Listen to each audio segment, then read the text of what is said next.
Magandang araw, sambayanang Pilipino. Magandang araw, mga kababayan.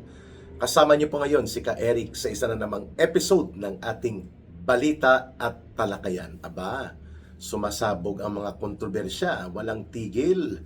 At kahapon lang, no, binalot ang balita ng puro headlines halos dito sa pagsasampa formal ng kaso sa Sandigan Bayan, non-bailable laban kay Martin Tambaluslos Romualdez. Ayan na, magkalaglaga na ba? Yan po ang tanong ng mga mamamayan. No?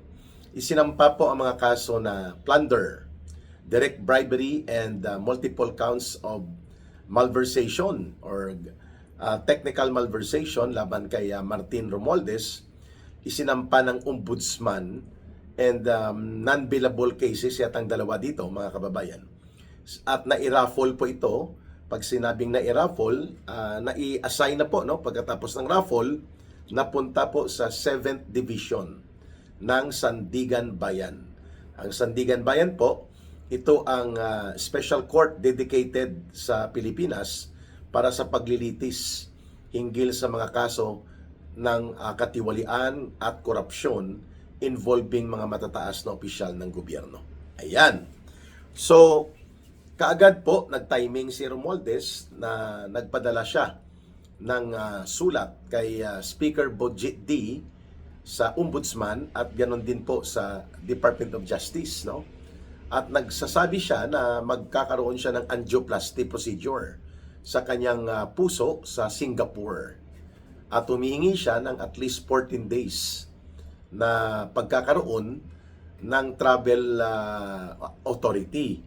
Dahil mayroon na pong nauna na inilabas na Immigration Lookout Bulletin ang Department of Justice. At pati na rin yata ang ombudsman mayroon din noon tungkol sa kanyang kinakaharap na investigasyon sa pagkakasangkot sa malawakang anomalya at korupsyon hinggil po sa mga ghost flood control projects. Well, ang ombudsman ay hindi pumayag. Wala tayong reply kung pumayag ang Speaker of the House, Budget D, dahil po member si Martin Tambaluslos ng House of Representatives. No? At alam natin, siya pa rin po ang nagmamando halos sa mga maniobra dyan sa House of Representatives. Ngayon, ang ombudsman, nagpahayag si Ombudsman Boying Rimulya na hindi sila pumayag at hindi nila pinayagan din na basta na lang makapag-travel abroad si Martin Romualdez with clear intent on the part of the ombudsman na pigilan ang pag-alis ni Romualdez dahil naniniwala si Boying Rimulya na magkakaroon ito ng negatibo na pananaw. Kung saan, sasabihin na naman, ayan, sinampahan ng kaso pero pinatakas. Obvious, no? Medyo may tama doon sa pananaw na yon na binigay ni Boying Rimulya. Pangalawa, binanggit din po ni Ombudsman Rimulya na naniniwala sila na baka another Saldico case na naman ito at mahihirapan silang hanapin o pabalikin si Romualdez sakaling makakalabas na ito dahil sasabihin niya hindi pa tapos ang pagpapagamot niya hanggang sa lumipat ito at makatravel na papunta sa ibang bansa. Kung saan alam naman natin marami siyang properties na pwedeng pagtaguan niya sa Estados Unidos. Mayroon ding sinasabi na mayroon siyang properties doon si Romualdez sa Espanya dito sa first class, no, at exclusive na villas sa Soto Grande na nakaharap yata yan sa Mediterranean Sea ang properties na ito, and itinuturo nga na hindi lang si Martin Tambaluslos ang may property sa Soto Grande. Well, those are possibilities na pwedeng tumakas nga umalis at wag bumalik sa bansa si Romualdez kapag napayagan po siya na hindi hindi napigilan ang kanyang pag-travel. Ang banggit pa ni Ombudsman Rimulya, si Martin Romualdez ay mayroong kakayanan naman na magpagamot dito. Kung may sakit siya sa puso, edi mas lalong may sakit sa puso ang taong bayan. Dahil sa ginawa nila ng pinsan niyang si Marcos sa malawakang pandarambong at sistematikong pangungurakot at paglimas sa pundo ng pamahalaan sa kabanang bayan. Anyway, ang banggit ni Boying Rimulya, itong heart condition na binabanggit ni Romualdez, kailangan ito i-clear sa korte. Kasi anytime soon, dahil nag-raffle na ng kaso, pwede na pong magpapalabas ng arrest order laban kay Romualdez. At kapag lumabas na ang arrest order, maybe 1 week, maybe 10 days, or maybe less, ay pwede na siyang arestuhin. At ito ay non-bailable. Non-bailable po, papareho din po sa isinampang kaso kay Bong Revilla. Kaya naman siguro yung timing na nakikita ni Romualdez na mukhang mahirapan siya na lumabas doon sa diskarte nila Marcos at Romualdez na magkaroon ng kaso laban sa kanya, kasama po sa sasampahan ng kaso din si Senate President Chis Escudero, plunder din yata, ay magkakaroon siya ng rason na hindi mo na humarap sa korte dahil mag-undergo siya ng angioplasty procedure sa kanyang sakit sa puso, di umano. Wow, timing ano?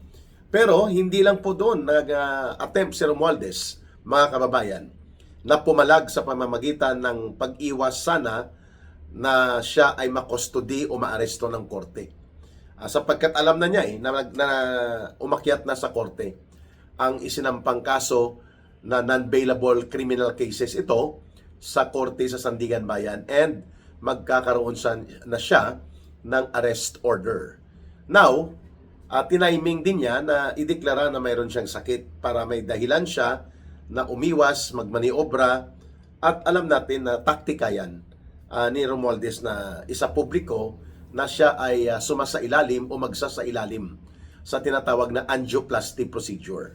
Well, kung totoo yan, karapatan po yan ng sinuman.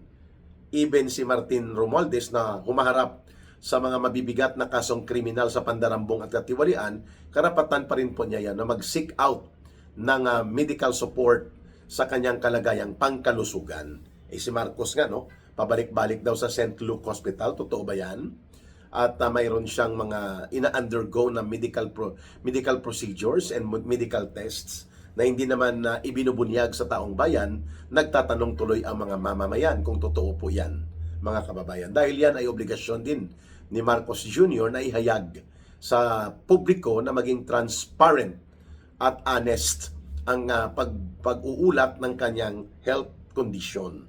Lalo pa at may agam-agam at may mga balita na mayroon siyang iniindang karamdaman. Ngayon kay Romualdez, karapatan din po niya yun, mga kababayan. Bagamat tayo'y nagagalit at nais natin siyang makulong na kaagad at mapaparusahan, mayroon po tayong mga proseso at procedure. Wala pa po siyang arrest order or warrant of arrest na inilabas ng korte mula sa Sandigan Bayan. Pero malapit-lapit na po ito. Kaya tama lang po ang hakbang nila Ombudsman Boying Rimulya na huwag papayagan na umalis si Martin Romualdez kahapon.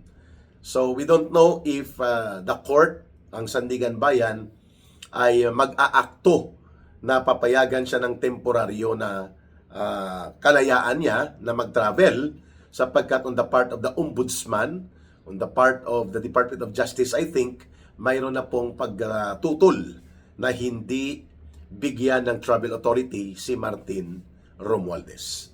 Maliban po sa gimmick niya, or gimmick man yan, na inihayag niya in public na mayroon siyang hinaharap na issue for supposedly medical procedure involving angioplasty sa kanyang puso, naglabas din po si Martin Romualdez kahapon ng pahayag na mayroon pong elemento ng mga pagbabanta.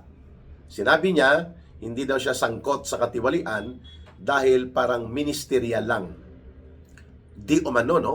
Pag sinabing ministerial, pumipirma lang daw siya sa budget bill na isinusumite sa kanya para i-transmit nila papunta sa presidente. Matapos daw ang mga hearings na ginagawa sa iba't ibang committee at pati na sa Committee on Appropriations.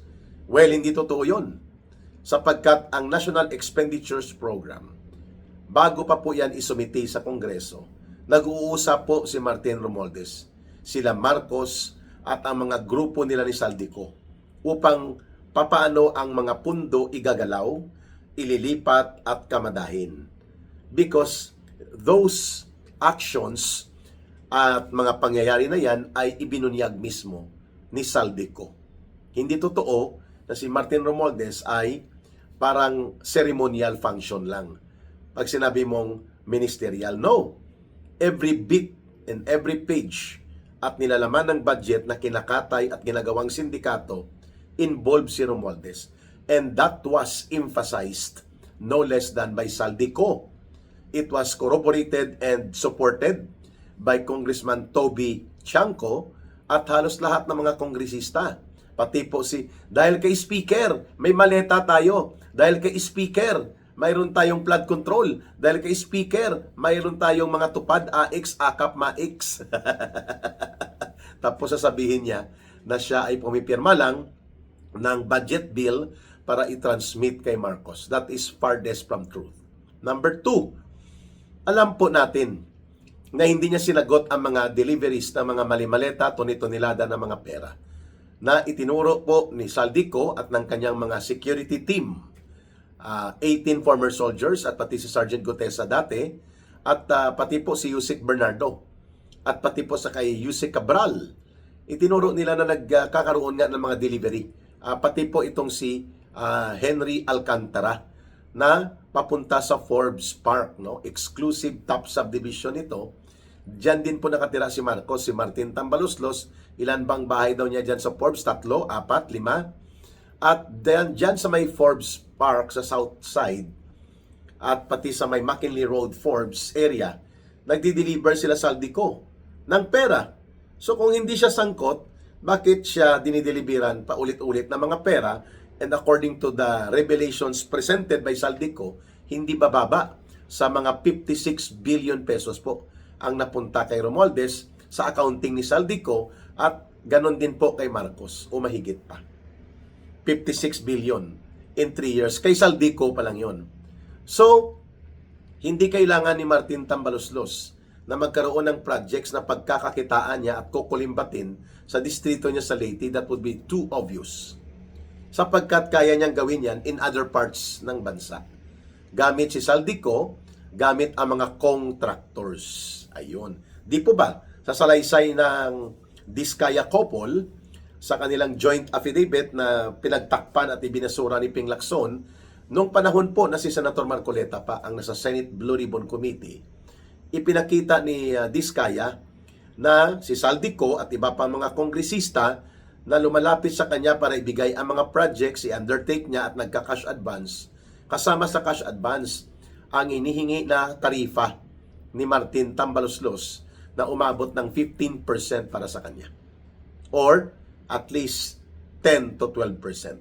So, hindi niya kailangan talaga na siya mag-implement ng project ng mga sinasabi niya na ang pag-implement ng project, ang pandaraya, ang substandard or mga ghost projects na yan, ang pagpapalabas ng pundo, hindi kongresong gumagawa. Tama.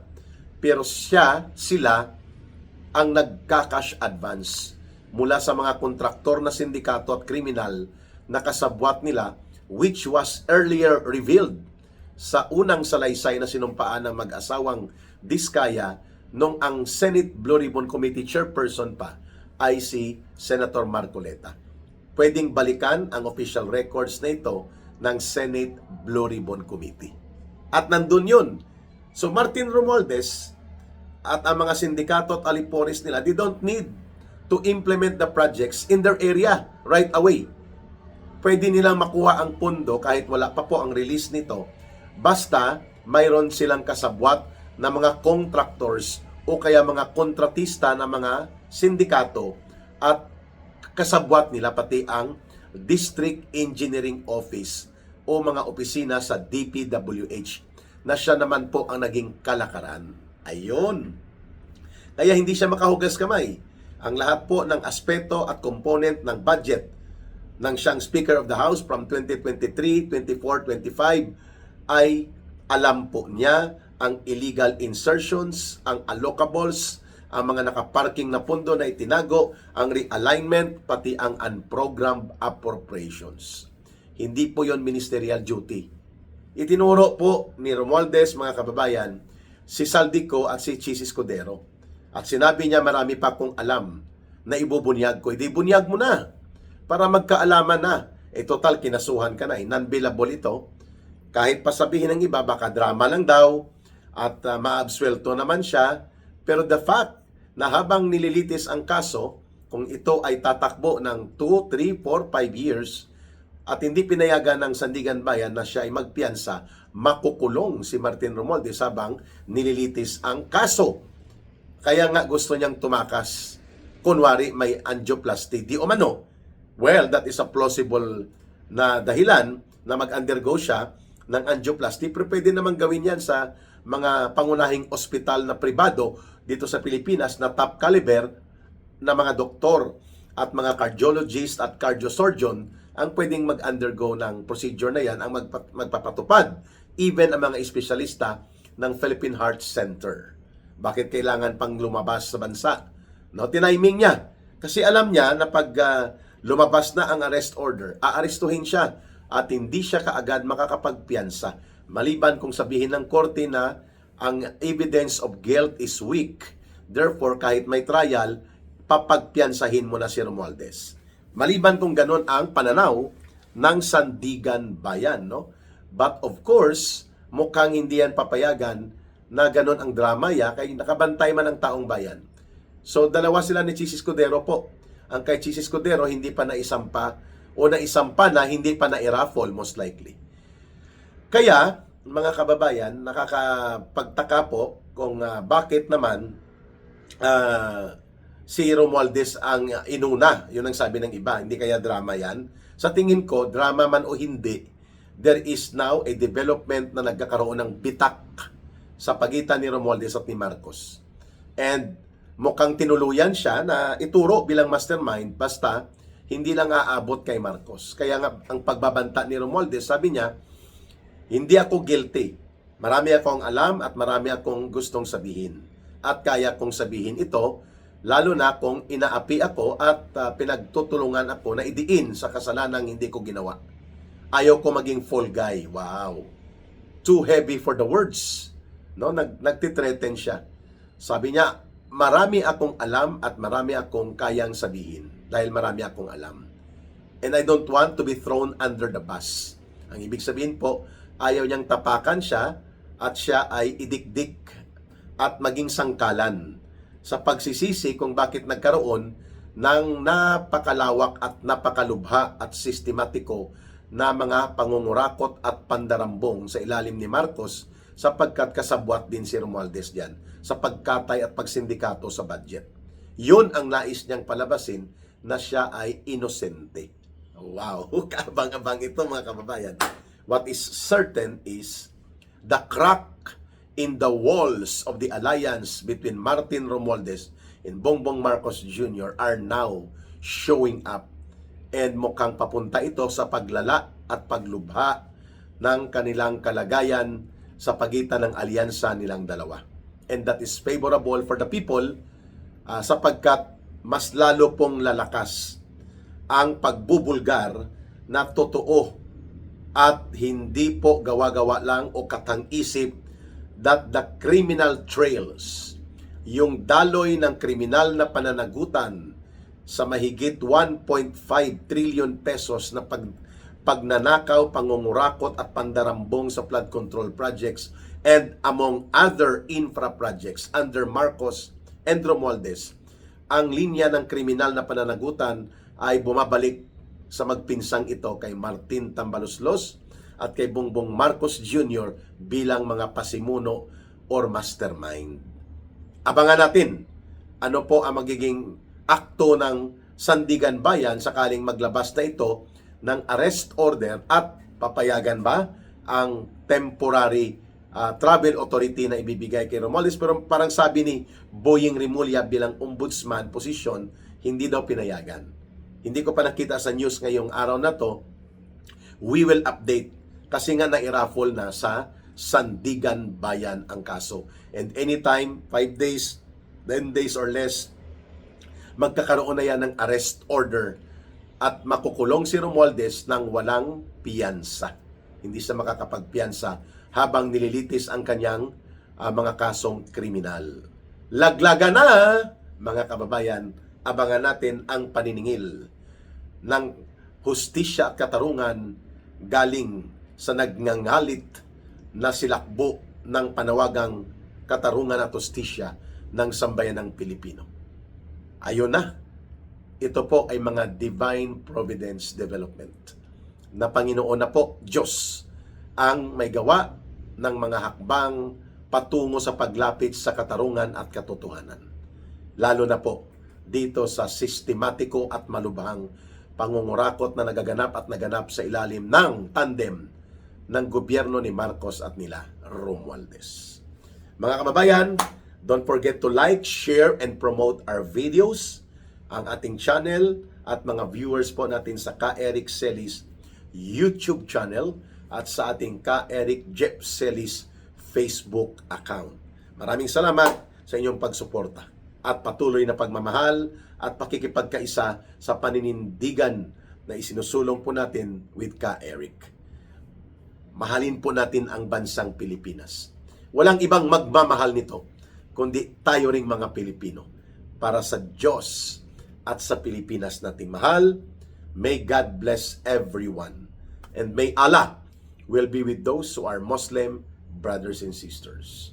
Maraming salamat muli mga kababayan. Bye for now. Ito po si Ka Eric. Mabuhay!